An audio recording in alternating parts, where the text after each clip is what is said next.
Župan občine Krško Miran Stanko je s februarjem poleg Ane Somrak imenoval še 2 podžupana, in sicer Vlada Grahovca in Silva Krošlja. Vsi bodo delo opravljali nepoklicno. Ana Somrak bo opravljala naloge s področja sociale, urejanja prostora in varstva okolja ter romske problematike.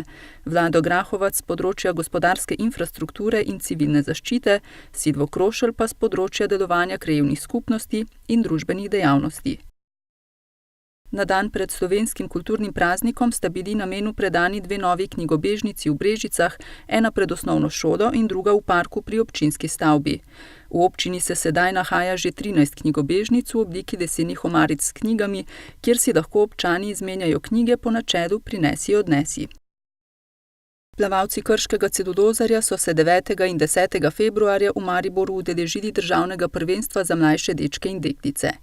Barve celulozarja je zastopalo 8 plavalcev.